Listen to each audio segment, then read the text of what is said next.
y la existencia de los pueblos depende de esta relación fundamental con la tierra y con el agua, con el territorio entendido de manera sustantiva, de manera esencial como la tierra y el agua. Y entonces, lo que venimos viviendo desde hace muchos años y que no se ha detenido en este país y en el mundo es un proceso de despojo masivo que está, lo hemos dicho desde hace varios años como Congreso Nacional Indígena, lo han dicho nuestros hermanos y hermanas del Ejército Zapatista de Liberación Nacional de manera reiterada, que está destruyendo las condiciones de la vida humana en el planeta. Dicho esto, es importante señalar, a contrapelo del discurso del actual gobierno que se denomina de la Cuarta Transformación, que este gobierno y esta Cuarta Transformación, como lo hemos señalado y lo denunciamos una y otra vez, y lo han denunciado ustedes, quienes están en esta lucha tan importante por el agua, de una manera muy palpable y contundente, nuestros hermanos y hermanas de los Pueblos Unidos de la región cholulteca, que valientemente tomaron en sus manos las instalaciones de la transnacional Bonafont hace muchos meses y las dejaron de ocupar porque fueron violentamente desalojados por un operativo conjunto del gobierno federal, el gobierno del estado de Puebla y el gobierno municipal en esa región, lo cual nos habla de la complicidad de gobiernos en todos sus niveles, de partidos en todos sus colores. No es que un partido sea más neoliberal que otro o que un color sea más agresivo que otro. El Estado en su conjunto, las instituciones del Estado están y han estado volcadas para proteger los intereses, los grandes intereses económicos a nivel mundial y en el país. Entonces, lo que observamos es la continuidad en las políticas neoliberales que llevaron adelante los anteriores gobiernos, por lo menos desde 1982 hasta el día de hoy. Y entonces no es cierto el discurso que nos embarran en la cara, en los oídos y en el cerebro todas las mañanas, de que el régimen neoliberal o los regímenes neoliberales son cosa del pasado. El libre comercio, el llamado TEMEC, las políticas macroeconómicas de austeridad presupuestal y de restricciones fiscales, la forma como se ha venido manejando el Banco de México, el Banco Central, y cómo ha venido manejando cuestiones como la libre flotación del peso o el aumento en las tasas de interés, nos habla de una política macroeconómica y neoliberal todavía mucho más agresiva de la que aplicaron los anteriores gobiernos.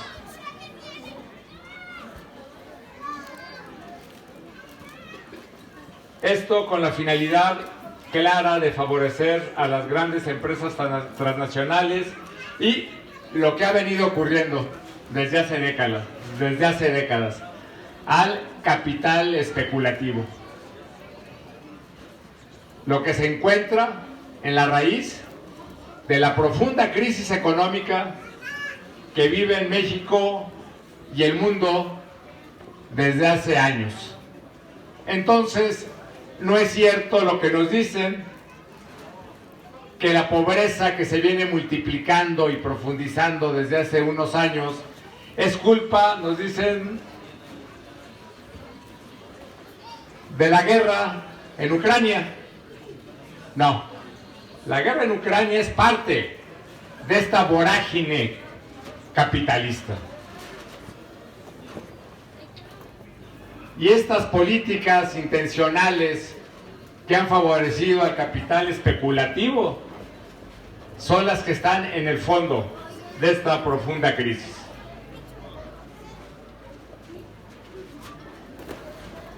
Y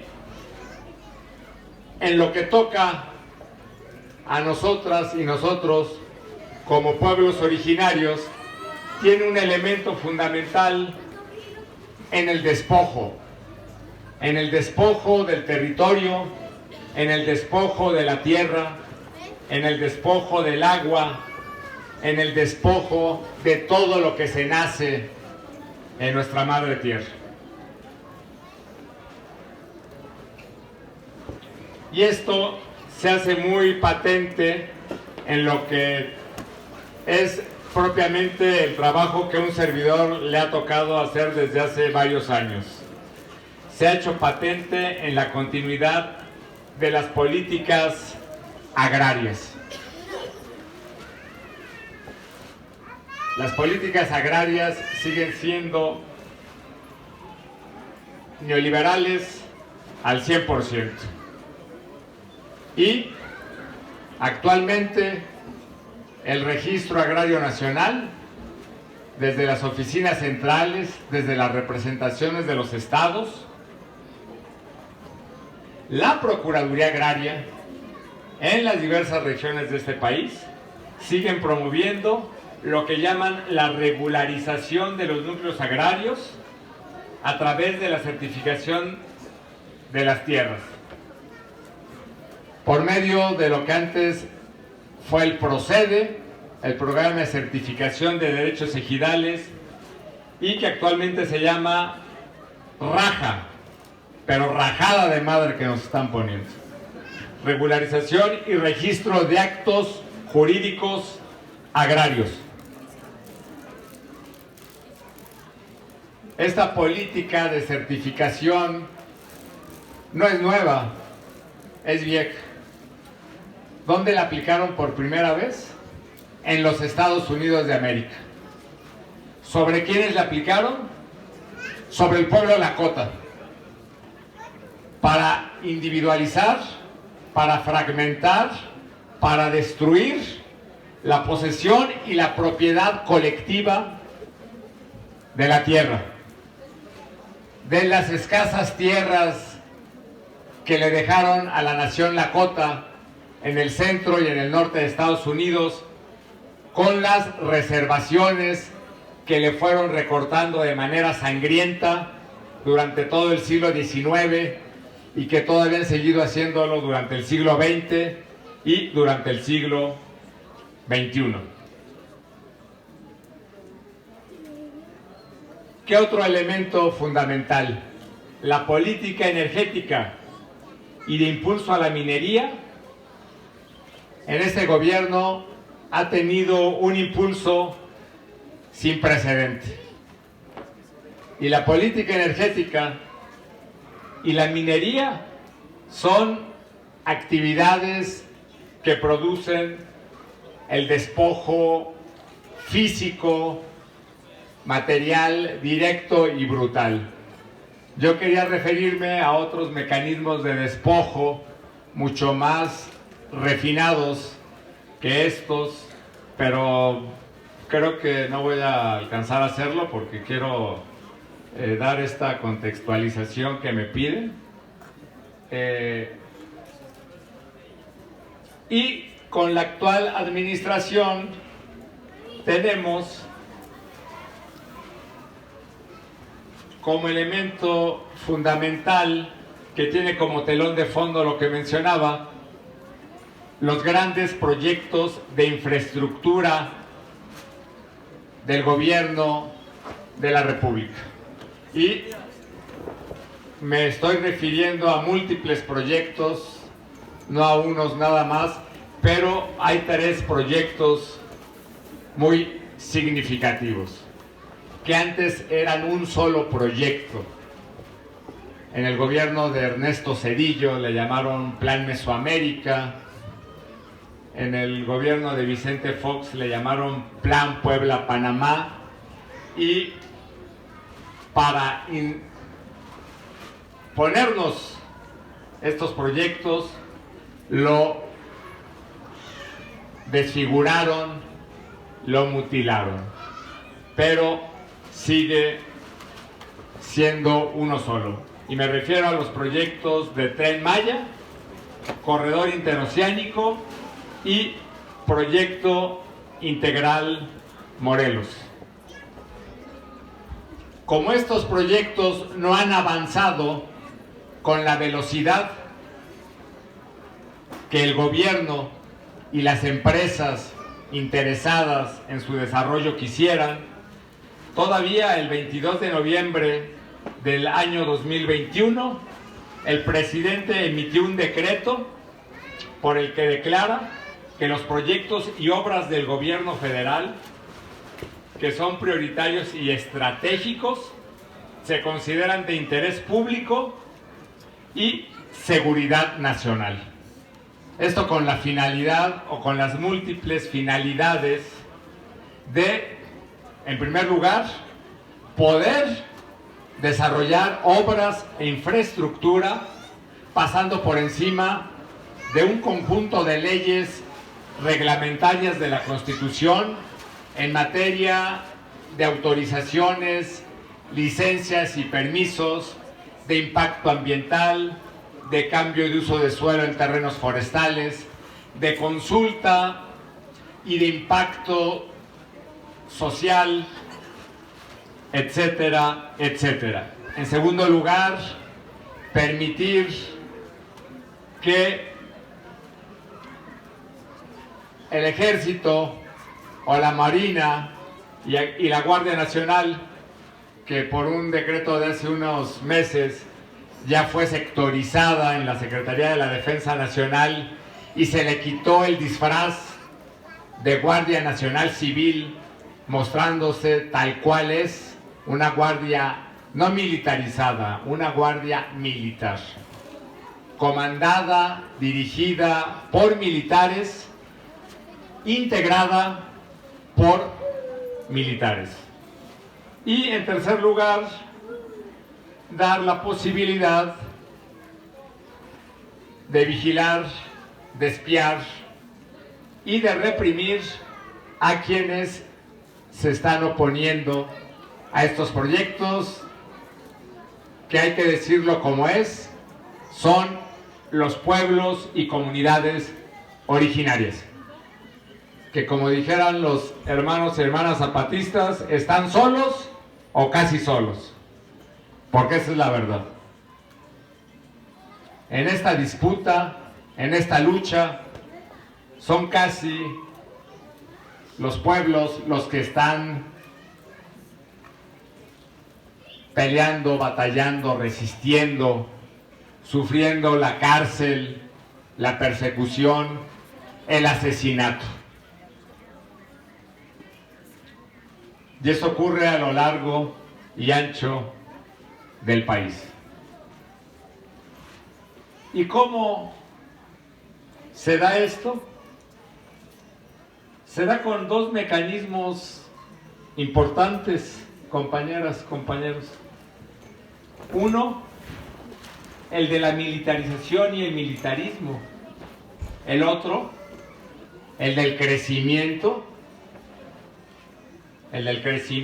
permitido, auspiciado, del crimen organizado en todo el país.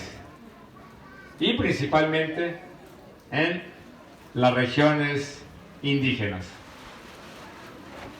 Y junto con estos elementos se impulsa, lo veíamos en la asamblea del Congreso Nacional Indígena que tuvo lugar en septiembre, una reunión de trabajo de la Comisión de Seguimiento que fue ampliada.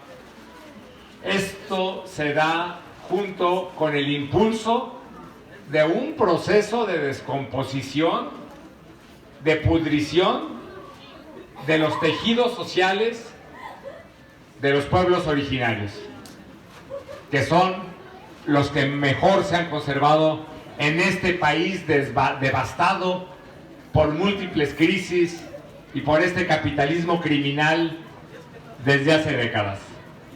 Y lo veíamos, supongo que acá lo están viviendo también, cómo se ha incrementado el consumo de alcohol y sobre todo de drogas en los pueblos y comunidades indígenas.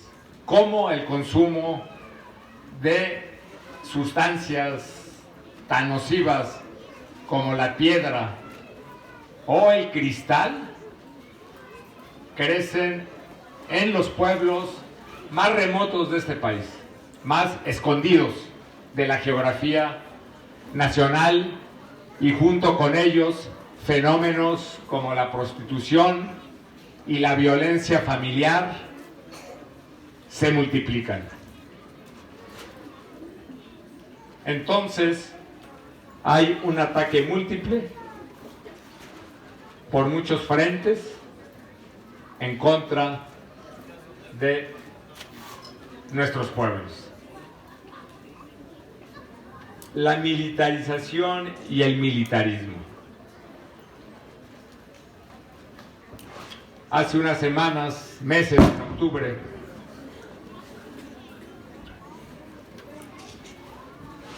en la Cámara de Diputados acordaron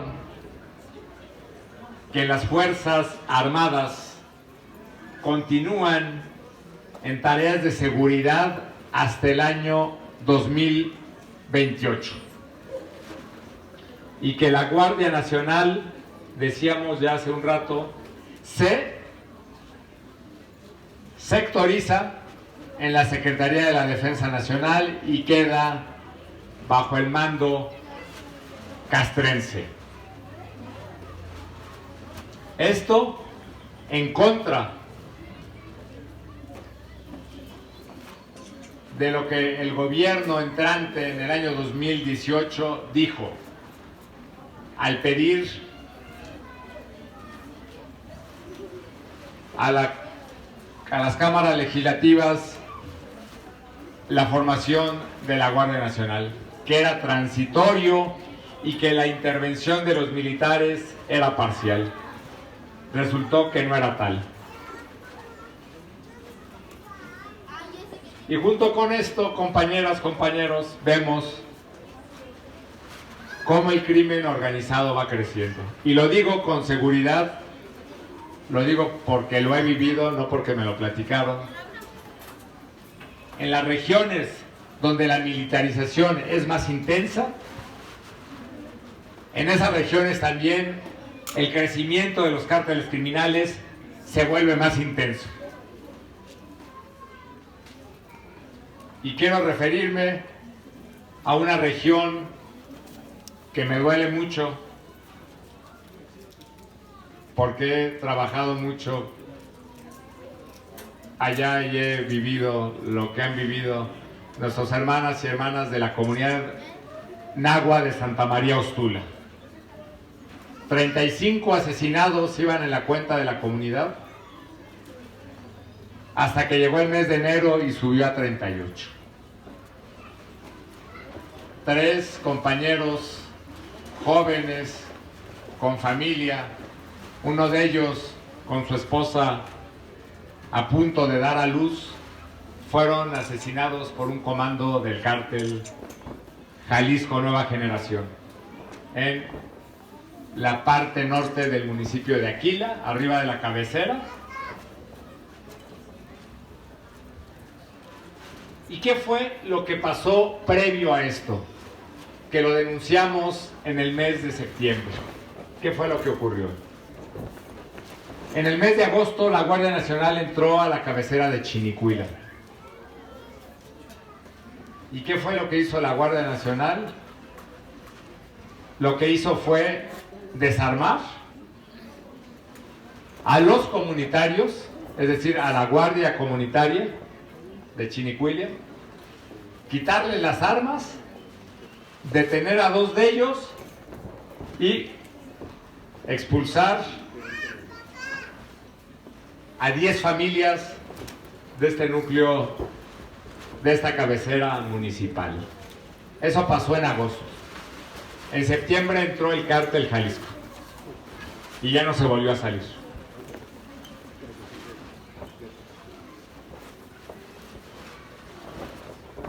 Y dicen, porque todo se sabe y todo se conoce, que algún elemento de la Guardia Nacional que es de ahí comentó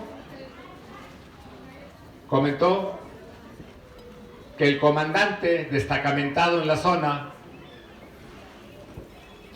había recibido sobornos del cártel para limpiar el terreno que le permitiría explotar 4 minas, porque la región de la costa de Michoacán, es más, la región que nace en el occidente de Jalisco y que llega hasta Chiapas, la Sierra del Sur, es una de las regiones con riqueza minera más importantes del mundo. Y entonces estamos viendo esa situación. Otra situación grave que pareciera o que es invisible a los ojos de la gran ciudad, la más grande del mundo, más de 20 millones de habitantes, la que están padeciendo las comunidades originarias de la Sierra Ajusco Chichinautzin. Esta sierra infiltra el 70% aproximado del agua al subsuelo. Es decir, esta sierra permite la viabilidad de la vida en la ciudad más grande del mundo. De ese tamaño es el problema. Y lentamente la han ido cercando, ocupando con cuarteles de la Guardia Nacional, actualmente militares. Y tenemos un cuartel en Tláhuac, tenemos otro cuartel en el pueblo de Parres, en la alcaldía de Tlalpan, tenemos la pretensión de instalar un cuartel en tierras del ejido de San Nicolás Totolapan, otro en tierras ya sea del ejido o de la comunidad de Tepoztlán, y otro más en la comunidad de Milpa Alta. ¿Por qué no ha sido posible que se instalen estos cuarteles? Porque las comunidades lo han impedido. Lo han impedido. Al grado de que en Milpa Alta tenemos una Guardia Nacional itinerante. ¿Por qué itinerante? Porque llega a un pueblo y la corren. Se va a otro pueblo y la corren. Pero no quiere salirse del lugar. Y entonces lo que vemos es el interés, la preocupación por tener el control de esta región tan estratégica por sus bosques y de manera fundamental por el agua. Pero resulta que los pueblos que han vivido desde hace cientos y siglos de años en esta región quedan semanas y semanas sin agua. Y no porque el agua se la lleven a las colonias pobres de Iztapalapa, porque si hay alguien de Iztapalapa por aquí no me va a dejar mentir, ahí tampoco hay agua. Pero si alguno de ustedes vive en las lomas, seguramente, muy difícilmente, habrán vivido un día sin agua. Y entonces vamos al problema que nos señalaban en un principio las compañeras de Pueblos Unidos y la compañera del Frente de Pueblos de la región del Anáhuac. El agua, cómo está siendo manejada, sigue siendo manejada en este actual régimen del mismo modo que se manejó hace 5 años, que se manejó hace 11, que se manejó hace 17 o hace 23, como se maneja desde que se reformó el artículo 27 de la Constitución Política de los Estados Unidos Mexicanos, se derogó la anterior ley de aguas y se promulgó una nueva ley de aguas nacionales que, con la simulación del régimen de concesiones, ha permitido la privatización y el despojo. Y es el caso que están viviendo aquí en Santiago Mezquititlán, con el pozo del barrio 4, que está concesionado para la Comisión Estatal de Aguas de Querétaro. Lo que se complica con esta ley de la que hablaba al principio, la ley que regula la prestación de los servicios de agua potable, alcantarillado y saneamiento del estado de Querétaro. Esta ley, de manera sustantiva, ¿qué es lo que plantea? Lo que plantea es que justamente la prestación de los servicios de agua potable, el alcantarillado y el saneamiento puede ser concesionado por la administración pública, por los organismos encargados, los organismos públicos encargados de administrar el agua, a empresas privadas. Y tenemos, mencionábamos, este caso del Pozo Cuarto, del Pozo del Barrio 4, del que han venido siendo despojados los compañeros y compañeras de Santiago, un pozo que habían y que han manejado de manera tradicional, de acuerdo a los usos y costumbres y a la organización interna de la comunidad. Un pozo al que llaman Pozo del Pueblo, y que sin embargo fue concesionado en primer término cuando se hacen las reformas de la Ley de Aguas Nacionales, asignado a la Comisión Estatal de Aguas de Querétaro, quien pretende y ha querido manejarlo discrecionalmente. Y con esta ley que se promulga, entonces